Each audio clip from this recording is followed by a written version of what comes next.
thank you for joining me in another swashbuckling episode of Groovy Van Picker. Well, today's topic, I haven't really been doing a lot of picking this week. I did a little bit. However, I'm going to kind of switch gears with you a little bit and show you some of the things that I have sold, actually. Now, one of the things I did find this week, a couple days ago, was this 10 karat gold ring. Okay, it was unmarked. It doesn't say 10K on it anywhere, but it just looks gold. It just looked right. So I paid $10 for it. I took it home and tested it because it's an Eastern Star, which I believe is like one of the Masonic groups. And so a lot of their stuff that they sell and buy is pretty decent. Okay. So I picked it up, took it home, I tested it, and it is 10 karat gold. So that was a good find.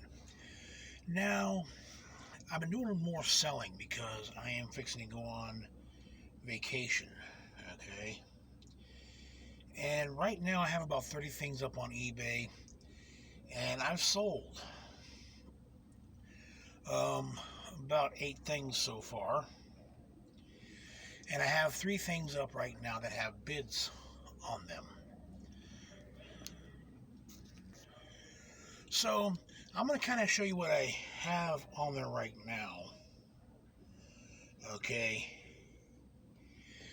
That little mandolin that I bought for that lot of guitars. Some Budweiser dog. Some stuff that I found on the troughs. All kinds of nifty stuff. Okay. Now, remember that little credit card reader that I bought from that pile of junk that guy bought out at the little wannabe yard sale? Look at that. I already got a bid of $25 on that. Not too shabby. And I did find a cuckoo clock a couple of days ago. Not even a complete one. It had a few parts missing, but it was in pretty fair shape. You ever find cuckoo clocks on the cheap? I've already got a bid on it. Cuckoo clocks I've had good luck with. Another thing that has bids on it so far is this snap-on fork, flatware set. I found that at a yard sale a few months ago. And my solds are pretty good. Remember that calculator that I showed you the other night? This isn't the exact one. This is one that's almost just like it. Sold for $57. That is the TI-84 Plus. Okay. This one here I've had laying around for a while, and I finally got around to putting it up there. So the one that I bought a few days ago is still sitting in my thing. I'm fixing to put that up. Another thing that I sold recently was this Heathkit model train controller. Paid like $10-15 for that at a UCP.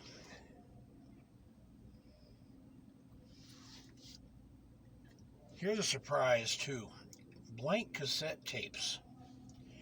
These are high-end cassette tapes from the 80s. Okay, look at that very well and take notes on the model number.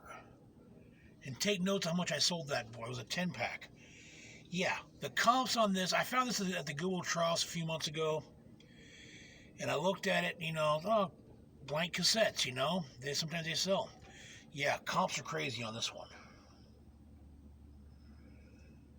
A Primus number 71 single burner stove. This thing here. I found this at the Goodwill troughs.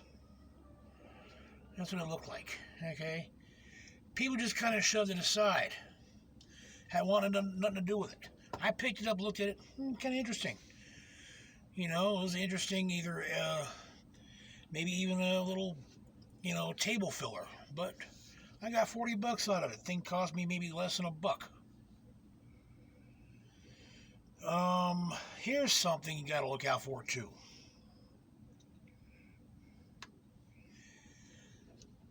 This was a set of headphones I picked up at a yard sale.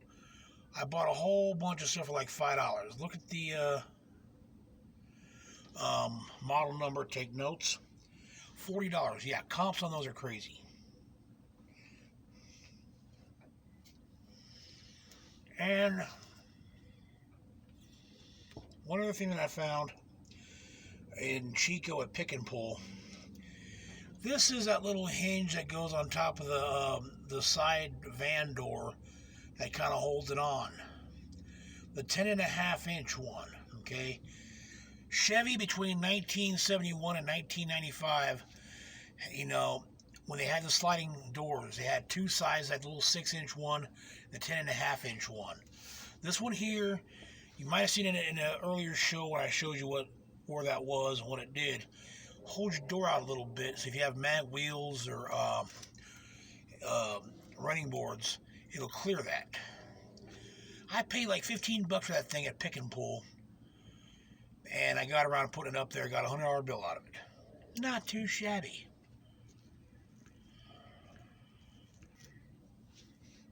Now this week I also got me a few fishing poles. That's another thing I always try to get. At the Goodwill troughs, I always see fishing poles. One time I found a whole bunch of them. I snatched those up because at the swap meets, those things sell. Easy. 10, 15, 20 bucks a piece. Not bad for $1.50 investment on a fishing pole. I think the last time I bought a bunch of fishing poles, it was like, I remember one time it was like 4 fishing poles was $5. Not bad, a little less than $1.50 a piece. What does a fishing pole weigh? So $1.50, you get a $10 bill at swap meet. I'll take that every day, all day. Now, I want to shift gears a little bit and try to give you some tips on living thriftfully. Okay. While I'm smoking a cigar, wearing a bunch of rings.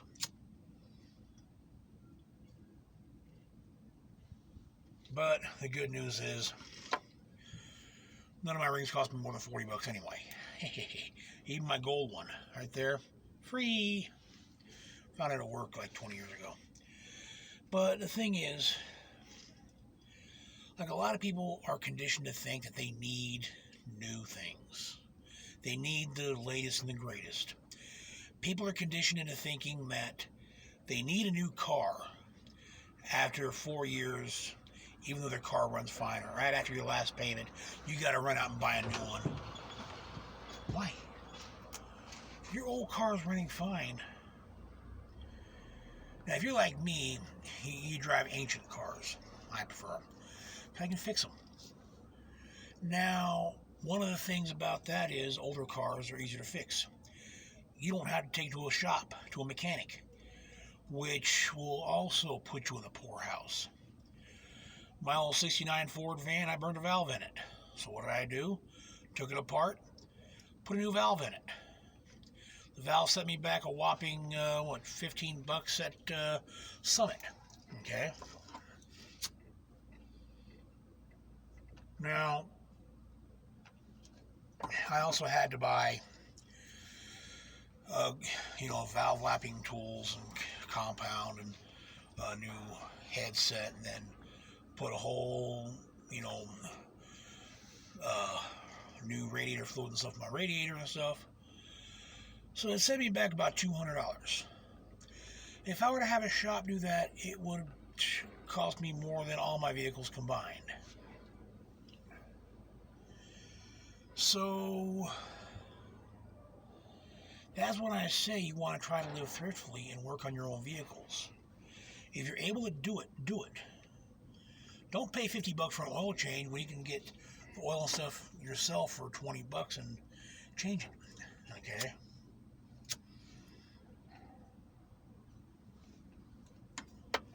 Especially if you know how to do it, or a brake job, or, you know, your light bulbs.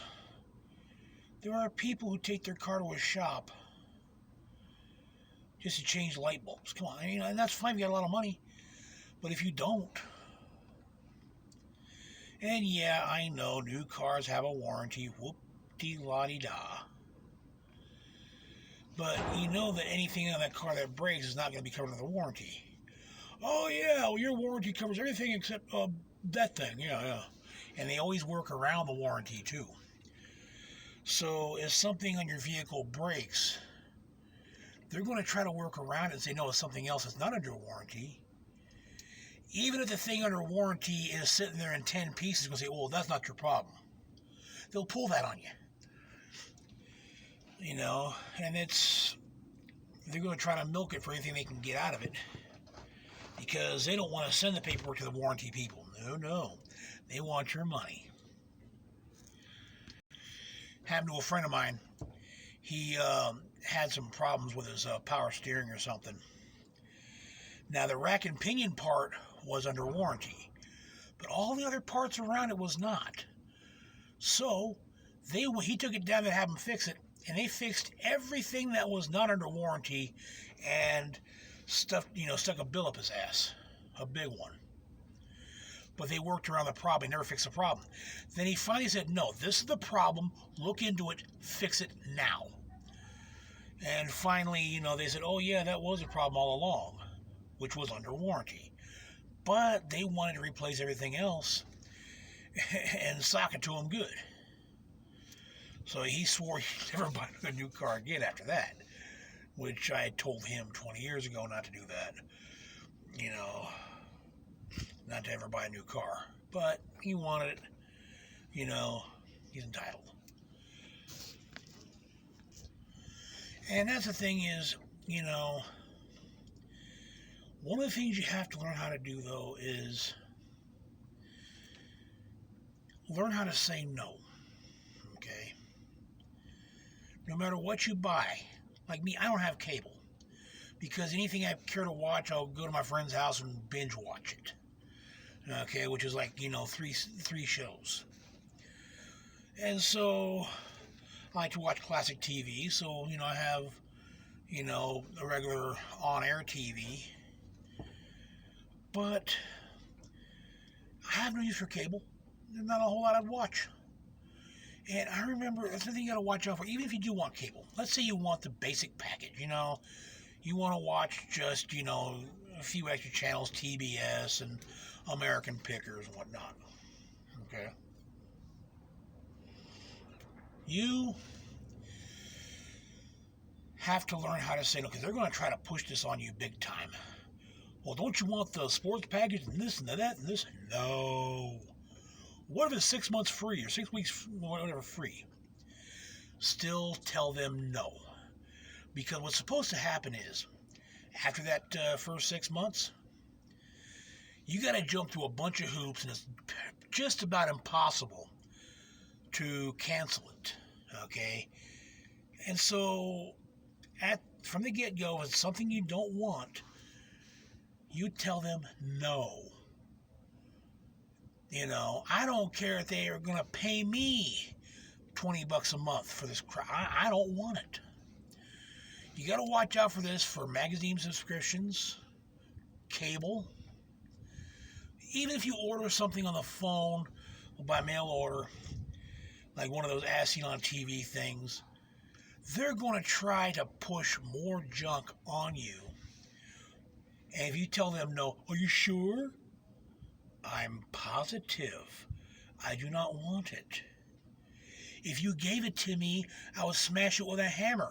I do not want it. You just got to be very, strict about that. And you have to be very firm. That's the best way to save money. Whether a used car or a new car dealer wants to try to sell you something, you tell them no.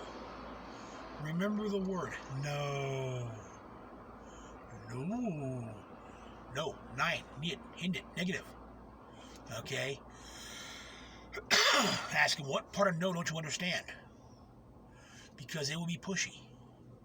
But the more you learn these 2 little letters, the more money you're going to save. No. Back in the 80s, what was the slogan for the kids? Just say no. Well, guess what? As an adult in 2020, do the same. Just say no. Say no to people trying to push everything on you. Say no to when you go to a store and you want to buy one shirt and they're trying to throw the entire store at you. No. Just want this. That's it. Well, this comes with it. You do this, buy this, blah, blah. You gotta have this and this. You gotta have this time, blah, blah, blah. No. I just want this.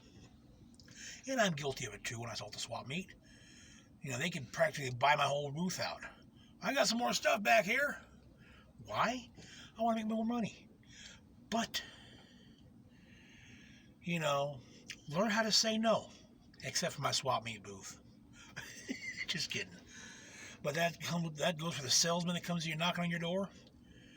You know, yeah, I slammed the door on their face from the get-go. You know, like I had some lady trying to sell me cable one time. I told her no. She got the cojones to ask me why. I'm like, I mean, why? I don't owe you any explanation. I said no. Good enough. There's a gate. One-way trip.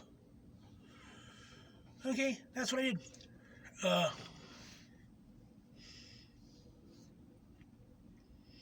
Especially if they try to be high pressure. I'm really like right off the bat. I don't care if they start trying to pressure me. So that is just one of my little tips. There's a bunch of them I can go over with you. You know, like clothes. You don't have to buy the latest clothes. I got a pair of jeans I've had for 20 years. I got a bunch of jeans. Okay, that's what I wear. Jeans, black t-shirts, groovy hats. This is a genuine Stetson. Well, you can't see it, but yeah. Genuine Stetson. Okay? And so, I don't buy a new Stetson every week. This one here I've actually found at the Goodwill Trouse, and I gave it a good cleaning. And I was going to sell it to swap meet or on eBay, but I liked it. And it fit. I got to stop doing that, liking stuff that I buy. But,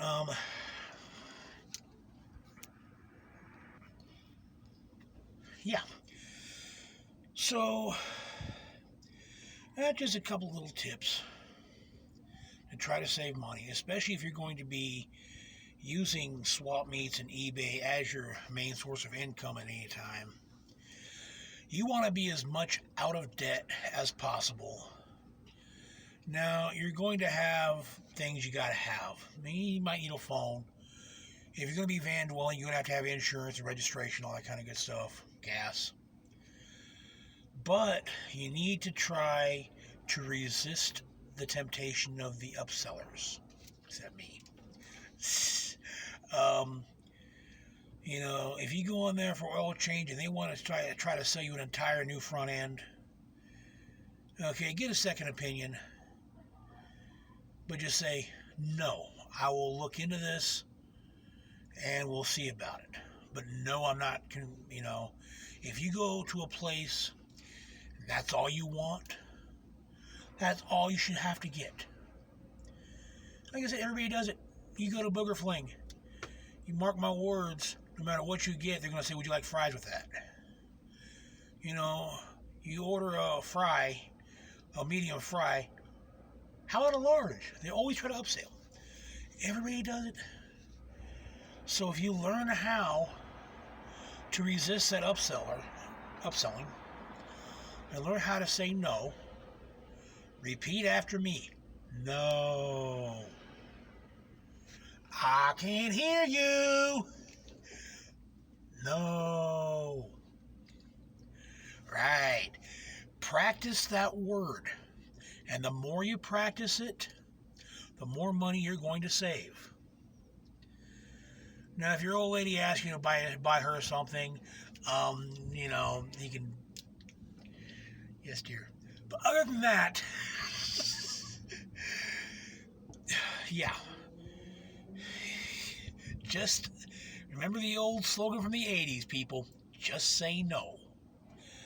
So anyway, that is my little tip and my thing for this week. Nothing heavy.